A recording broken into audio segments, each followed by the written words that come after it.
Welcome to the intersection of technology, cybersecurity, and society. Welcome to ITSP Magazine. You're listening to a new Two Cyber Chicks podcast. You're about to join Erica and Jax for an inclusive cybersecurity conversation designed to educate and break the stereotypes of cybersecurity professionals while providing life hacks on how to handle burnout, networking, and goal setting. Knowledge is power, now more than ever.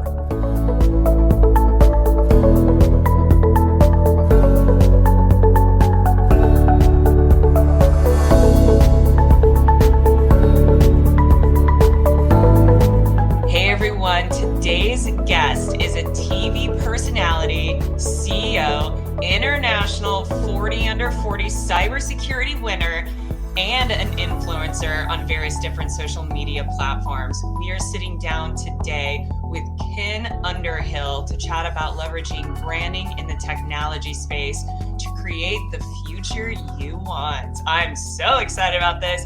Ken, welcome to the show. Erik and I are thrilled to have you here to discuss your knowledge around branding and social media influence. Can you, before we deep dive into the discussion today, can you just take a few minutes to share your background with everybody and tell about how you got into the space of being a TV personality, CEO, and 40 under 40? Yeah, well, first off, thanks to both of you, Erica and Jax, for having me on the show. Always a pleasure to see both of you.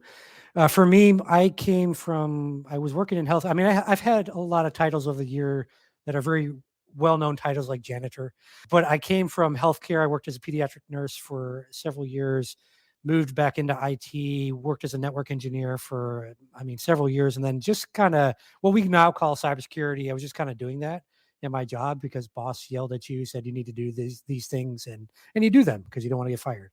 So that's how I got into what we now call cybersecurity, kind of the short version. Pretty quickly on, it only took me a few years to move into management and executive leadership and work for a number of different companies in those types of senior roles. And I've always kind of had what I guess people call it a side hustle or whatever, but I've had very successful side hustles over the years that, I've been able to do some things with. One of the current ones is CyberLife. And so as part of that, I do have a TV show, as Jax mentioned. It's a streaming TV show, syndicated, kind of like your Seinfelds of the world. And it's in over 100 stations around the world. We get about a little over 2 million monthly viewers right now. I'm hoping, that grows. So be sure to check it out, on all the different channels out there. But basically anywhere you can do a streaming thing, you can find it. It's on the Binge Networks app. So BINGE Networks. And you can find it there on Roku, Amazon. It's everywhere. Just a huge global following, which is great. I'm very fortunate for that. Did I hear you say 100 stations? Yeah, it's in over 100 TV channels around the world. Wow.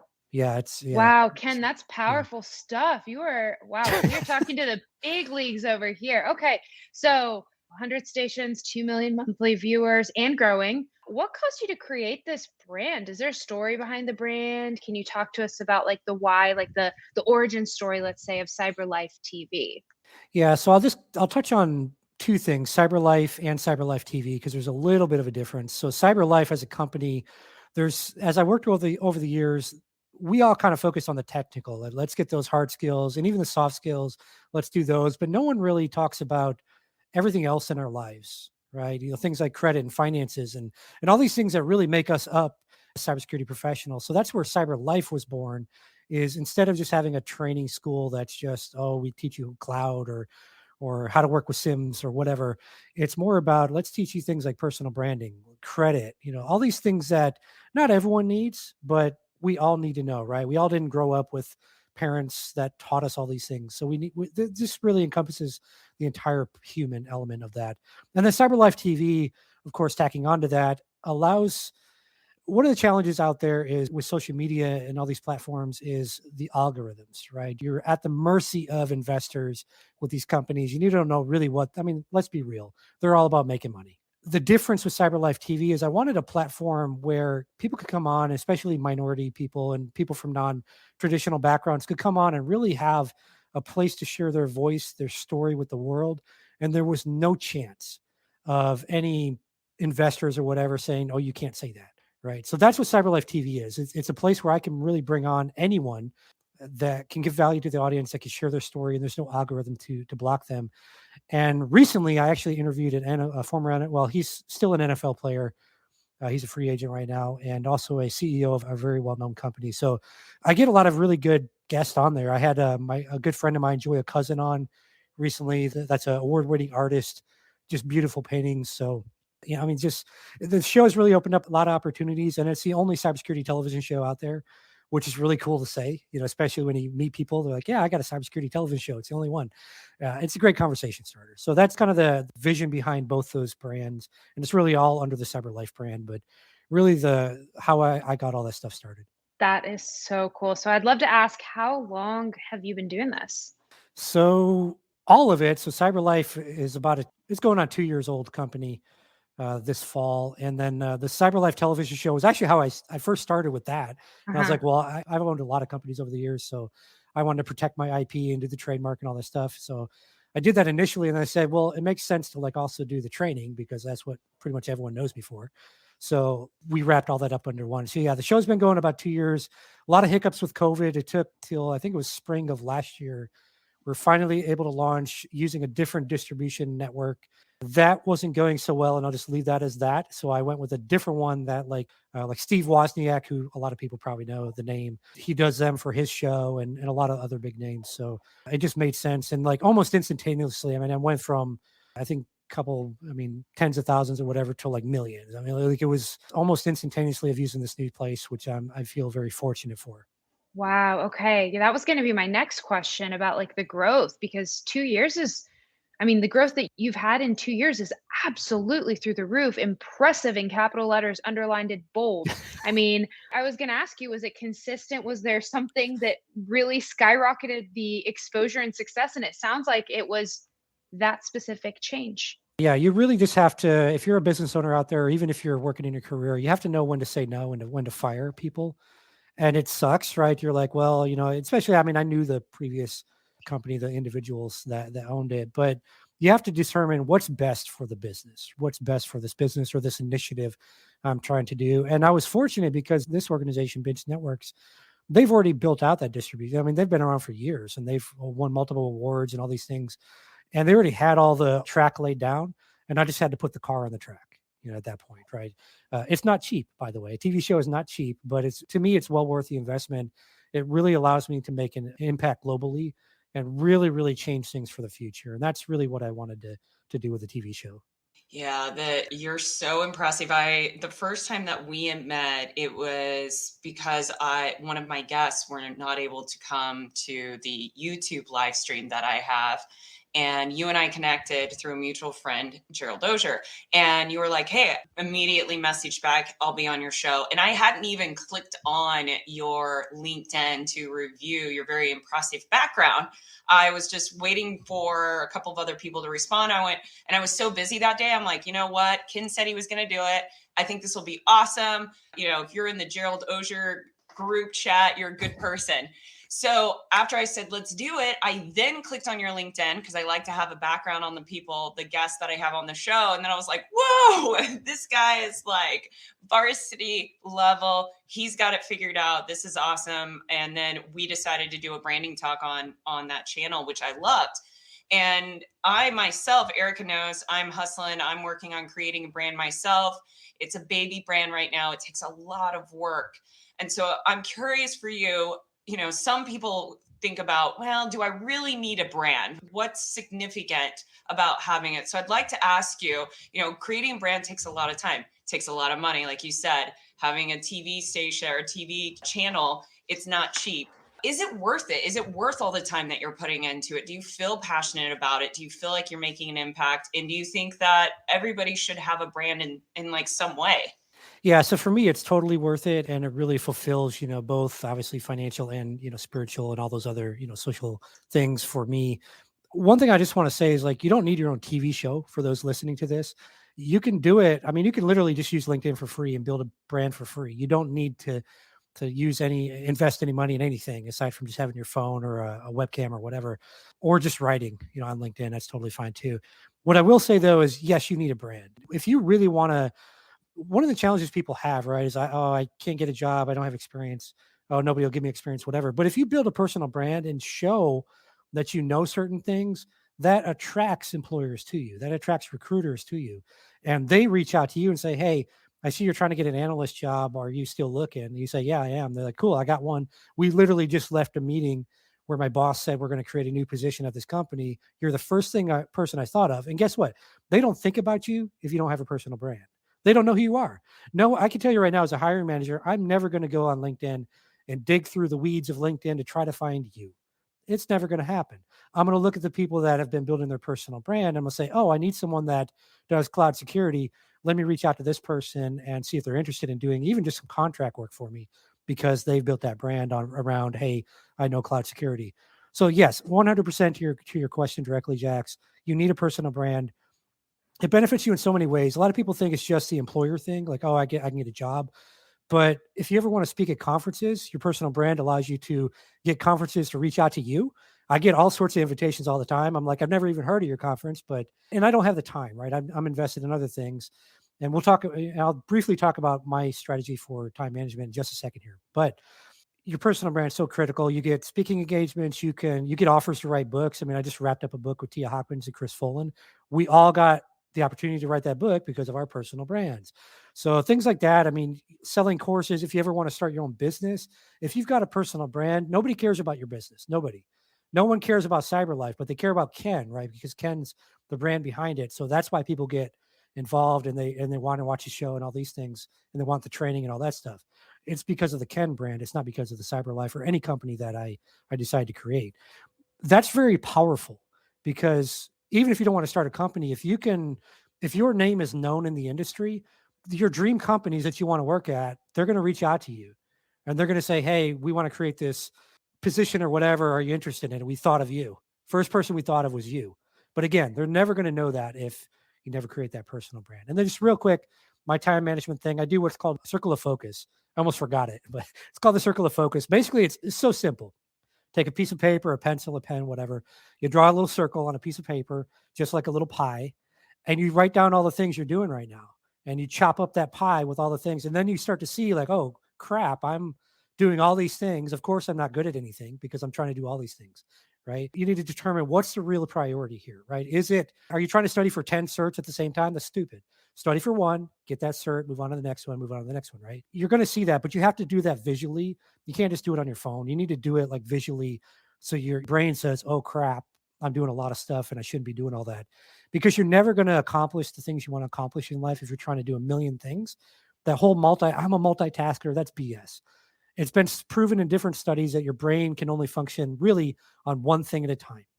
And yes, we can focus a little here and then move to something else and shift back over here and back over there, but we're not really getting anything done unless we focus on one thing at a time. So do the circle of focus activity.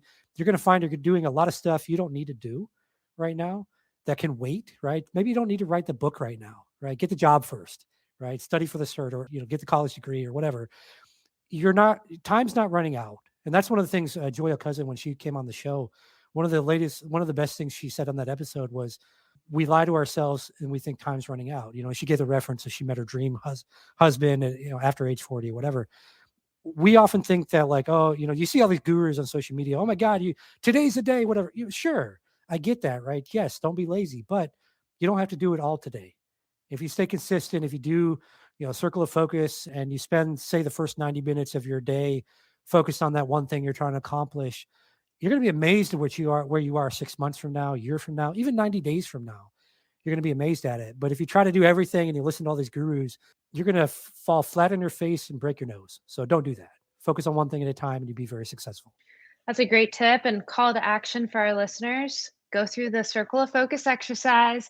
Let us know how it goes and what you think. So Ken, when you're talking about the branding, I was thinking about our industry and I was thinking, man, this is so true for our specific niche in cybersecurity. Everybody seems to know everybody, at least the people that are active on LinkedIn, the ones that are branding, pushing out content, that are like interacting with each other, really. But those are the go-to people. And I know Jax and I, we can name several off the top of our heads. I know you would be able to do the same. And so it's tough for those that haven't, let's say, like gotten their foot in the door in terms of branding. Sometimes being an introvert or having some sort of imposter syndrome, whatever it is that's holding you back from putting yourself out there, what are your tips for how to step out, how to kind of like make that first movement towards branding and establishing yourself in that way? So I have a secret. I don't know if you two want to know it. Oh, yes, please spill Okay, the tea. I'm going to spill it all right here. I'm an introvert and I have imposter syndrome. So confession time. So let me just tell you what I did. I just did it. And that was actually from a quote that one of my early mentors, when I was doing my undergrad at Strayer University, and I'm still friends with him to this day, but Dr. David Wells, he said something to me. And I've just always, this statement from him helped me recognize what I had always just been doing in life. Like I always just took action. I was like, well, forget it. I'll just take action to see what happens. Right. But him mentioning this to me kind of brought it all back in the full circle of life, if you will. But basically his simple statement was be an action taker, not an action talker. And that was very powerful to me at the time. And I realized reflecting back on my life that like, hey, I'd done all these things and I always just took the action. And I think that's the biggest thing. Like you just have to take the action and be okay realizing that you're going to suck and you're going to always feel imposter syndrome. I don't care who you're talking to, they're lying to you if you say they don't feel that. I'm going to be filming tonight for the TV show and I'm still going to be like, oh man, I messed this up. What, like I'm still going to feel imposter syndrome. And I've got a huge TV show, right? Like I've done this so many times. I've filmed so many videos, but like I'm still going to feel that. So you're going to feel that. You just have to make a decision, really. You really have to make a decision and say, okay, if I'm an introvert right now and I don't want to be on camera, that's totally fine. Can you write some post on LinkedIn, right, about your subject? Can you do a screen recording and walk somebody through like how to set up a lab or something? You don't have to be on camera. When I first started out, I recording courses, I wasn't on camera. I screen recorded some PowerPoint slides. That's how I started. And I got so much hate mail, but I also got some constructive criticism as well that helped me improve over the year. You just have to put yourself out there. You just have to do it. And if you need motivation, honestly, just write down on a piece of paper and say, where am I at now? Draw a little arrow, write down where you want to be, and then just write down, what do I have to do to get there?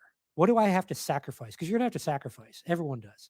Just say, what do I have to sacrifice to get there? Okay, maybe I have to get on camera, and I hate it. But I know the more I do it, the more people give me feedback, the better I'll get on camera.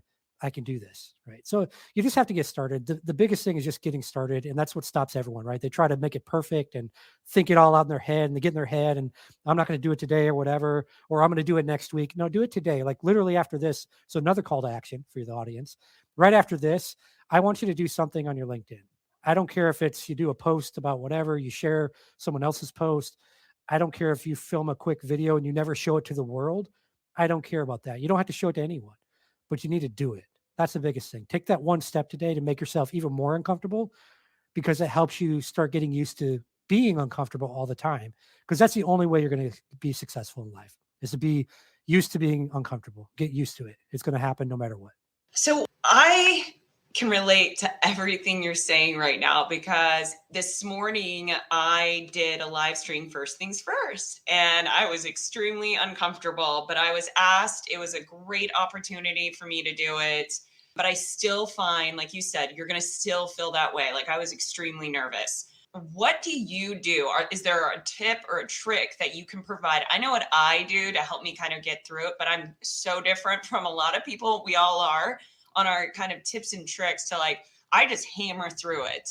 You know, I'm in that point in my life where I'm like, you know what, I'm going to get through this. And I know however I come out on the end, I will grow from this experience within my brand of being uncomfortable. What do you do? What do you tell yourself when you're feeling that uncomfortable side and that imposter syndrome's coming out to be like, oh, I'm going to do this, like your hero stance, hands on the hips. That's my hero stance. Yeah, I just tell myself, I say, Jackson Erica said I'm cool, so I must be able to do it. So it really depends on what you're trying to do is where I'll give the advice. So if you're trying to like record a video, a couple things, I don't do one of them anymore. One thing I used to do is I would pretend for courses that I was explaining it to someone I knew and was friends with or someone I loved or whatever. And that way it was just like a regular conversation, right? And people love that approach in trainings, by the way. They don't like the whole academic, we're all prim and proper stuff. And corporations do, but regular people don't. And the other thing I still do though, is if I'm recording like videos, I just keep going kind of to your point, Jax. I just keep going. If I mess up, like I'll just pause for, 5-10 seconds, whatever, go right back into what I wanted to say, because at the end, I can always edit that out, right? I can always chop out that block of time. It's very easy to edit out. If I stop recording, try to start again, I found that I would always get like even more nervous, and I would just keep messing up, and I'd like be done recording for the day. And it threw me all off, right? But I need to get stuff done. So for me, it's just record it all the way through. You can always re-record it or edit or whatever. If you're writing things, if you're writing, say, a blog post or something for like LinkedIn or your blog or something like that, and you're like, oh my gosh, what do I do? Really just setting a timer like on your phone helps so much. It's just saying, all right, I'm just going to go say 5 or 10 minutes on this thing. No matter what, I've got to do it in 10 minutes and do it for 10 minutes. Let's set your timer and be like, until that timer goes off, I've got to focus on this. And you have no choice, right? Until that timer goes off. And sometimes it takes practice because, the kids scream in the background. You're like, did they kill themselves? What's going on? Things like that. But if you just set that timer, you can really, really focus yourself and get whatever it is done. But I guess that's the kind of the main advice I would give on that. I guess the last advice I would have is there's so many things you can do to de-stress that may help you kind of calm and, in advance of doing whatever you're going to do. So one of the things that we used to do in the military on deployments, and it's maybe a little corny, but just taking your fingers and just counting in your head as you tap your fingers. And I don't know if people can see, if they're seeing the video or if it's just recording, but if you're seeing the video, you see what I'm doing. But if it's recording, let me explain it. I'm just putting my fingers together. So I take my index and my thumb and I tap them together. Then I do my middle finger and I do the ring finger and the pinky, and I just go back and forth, right? 1, 2, 3, 4, whatever. You'd be amazed that when you focus on that, it like calms you down totally. And you forget about whatever the heck you were worried about, right? You're just focused on that, right? So little things like that. And you can go on YouTube or something to find all sorts of ways to kind of refocus yourself. But those are my tips for that. Wow, Ken, I love the tips. You've given our listeners a lot of tips and homework. And so I'm excited to hear what the outcome of this just overall information that you've provided today. A lot of wealth here. Before we wrap, though, I want to ask you, I know that you've been doing a lot. There's some projects that you're going to be kicking off. Can you share with us, what are you working on? Is there anything big that's going to be kicking off that we should know about? Yeah, so the main project we have going on right now is the CyberLife School. So we did launch the first course last week on, oddly enough, personal branding. So if you go to cyberlifeschool.teachable.com, you'll find it. And eventually I'll get the domain redirected so you can just go to cyberlifeschool.com, but that's not ready yet. I'm going to do some security things on that first. We'll just leave it as that. But that's the main thing right now. And we're just really continuing to produce content, a lot of content in the pipeline through the end of the year. The whole goal with that is as much content as we can. We'll have a free option on there so people that don't have the money can take it for free. Some of the certification-based stuff, like we've partnered with CompTIA. We're working on a partnership with Cloud Security Alliance for the CCSK right now. So some of that stuff we obviously will have to charge for just because we have to pay the vendors, their fee or whatever. But the more general stuff like branding, credit, all these other things, your basic fundamental cybersecurity topics, cloud, things like that. That stuff we're going to try to always offer a free option, because really we want an option there for people to learn, because economic barriers. I grew up poor. I always think of myself and that little kid that I was. And like, if I was growing up right now, all these programs are charging money, right? But like, if I had an opportunity to learn for free, I would have put in a lot of work to do so, and, been a very, very good practitioner. So I always think of that little kid right now that's out there that doesn't have the money just like me. And I want to be able to give back and allow them to take it wherever they are in the world. I love that. So Ken, our time has come to an end. This has been such a great episode. Our listeners definitely have their homework. And I want to make sure, that they know where to reach you. So what is the best place to find you, Ken? Yeah, I'm very active on LinkedIn. So you can look up Ken Underhill on LinkedIn. And actually, if you just Google search it, I should pull up at the top of the results. Thank you, Google. And I do have a Twitter. I don't really use it. I think it's like CyberCan or Real CyberCan or something like that. I rarely post on Twitter. I also have a YouTube channel, CyberLife. Just search for Ken Underhill on YouTube. And I actually should pull up on the first results there too, which is actually pretty cool. And then, maybe I'll leave with a final thought. And you could go to cyberlife.tv as well. So cyberlife.tv as well. And you can learn more about the CyberLife School and all that stuff there, as well as the TV show. You'll find a link to watch it online there. Just maybe a final thought I want to leave the audience with is, a lot of people think they need something else or they need other people. Bet on yourself. You already have everything you need to succeed within you. You were born with it. You just have to learn to bring it out and be willing to put in the work, because it is a lot of work. But as long as you put in the work, you stay persistent, you believe in yourself, literally nothing can stop. No person can stop you. because the minute somebody tries to stop you, someone else will come in your life that will, filter that out, and you'll find a way around that obstacle. So as long as you bet on yourself, put in the work, and stay persistent, you can literally do anything you want. Powerful closing statement. Thank you so much, Ken. Loved having you on the show. Thanks again for having me. And for our listeners, if you have topics you'd like for us to cover, if you're interested in being a guest on our show, we would love to hear from you. You can always reach us at 2cyberchicks@gmail.com, and that is the number 2cyberchicks@gmail.com. Looking forward to hearing from all of you.